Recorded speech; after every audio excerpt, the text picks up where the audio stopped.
Sachs. I am university professor at Columbia University. I'm a specialist in the global economy, including global trade, finance, infrastructure, and economic statecraft. I appear before the UN Security Council on my own behalf. I represent no government or organization in the testimony that I will deliver. The destruction of the Nord Stream pipelines on September 26, 2022 constitutes an act of international terrorism and represents a threat to the peace. It is the responsibility of the UN Security Council to take up the question of who might have carried out the act in order to bring the perpetrator to international justice, to pursue compensation for the damaged parties, and to prevent future such actions. The consequences of the destruction of the Nord Stream pipelines are enormous. They include not only the vast economic losses related to the pipelines themselves and their future potential use, but also the heightened threat to transboundary infrastructure of all kinds: submarine internet cables, international pipelines for gas and hydrogen, transboundary power transmission, offshore wind farms, and more. The global transformation to green energy will require considerable transboundary infrastructure, including in international waters. Countries need to have full confidence that their infrastructure will not be destroyed by third parties. Some European countries have recently expressed concern over the safety of their offshore infrastructure. For all of these reasons, the investigation by the UN Security Council of the Nord Stream explosions is a high global priority. The destruction of the Nord Stream pipelines required a very high degree of planning, expertise, and technological capacity. The Nord Stream 2 pipelines are a marvel of engineering. Each section of pipe is rolled steel of 4.5 centimeters thickness and with a pipeline internal diameter of 1.15 meters. The pipe is encased in concrete of 10.9 centimeters thickness. The weight of each section of concrete encased pipe is 24 metric tons. The Nord Stream 2 pipelines, some 1,200 kilometers in length, contain around 200,000 pipes. The pipelines sit on the sea floor. Destroying a pipeline of heavy rolled steel encased in concrete at depths of 70 to 90 meters requires a highly advanced technology for transportation of the explosives, diving to install the explosives, and detonation.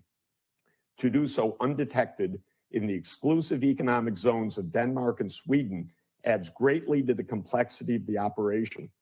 As a number of senior officials have publicly confirmed, an action of this sort must have been carried out by a state-level actor.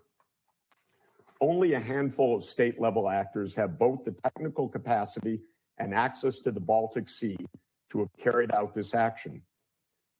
Include the United States, Russia, the United Kingdom, Poland, Norway, Germany, Denmark, and Sweden, either individually or in some combination. Ukraine lacks the necessary technologies as well as access to the Baltic Sea. A recent report by the Washington Post revealed that the intelligence agencies of the NATO countries have privately concluded that there is no evidence whatsoever that Russia carried out this action. This also comports with the fact that Russia had no obvious motive to carry out this act of terrorism on its own critical infrastructure. Indeed, Russia is likely to bear considerable expenses to repair the pipelines. 3 countries have reportedly carried out investigations of the Nord Stream terrorism: Denmark, Germany, and Sweden. These countries presumably know much more about the circumstances of the terrorist attack. Sweden, in particular, has perhaps the most to tell the world about the crime scene, which its divers investigated.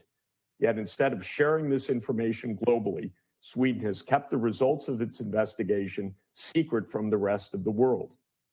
Sweden has refused to share its findings with Russia and turned down a joint investigation with Denmark and Germany. In the interest of global peace, the UN Security Council should require these countries to immediately turn over the results of their investigations to the UN Security Council.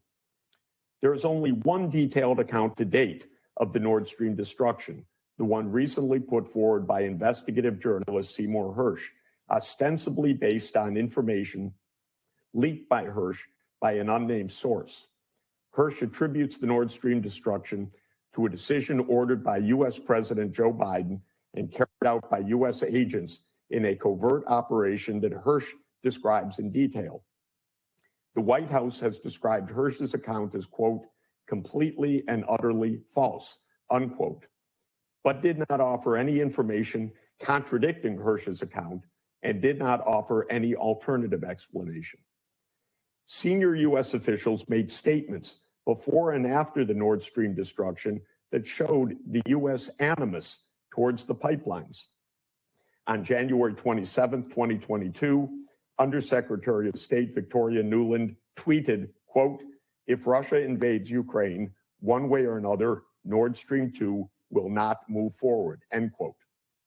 On February 7th, President Biden said, quote, if Russia invades again, then there will be no longer Nord Stream 2.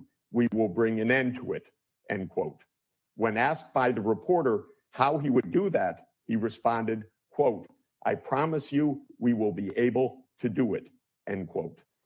On September 30th, 2022, immediately following the terrorist attack on the pipeline, Secretary of State Antony Blinken declared that the destruction of the pipeline is, quote, also a tremendous opportunity.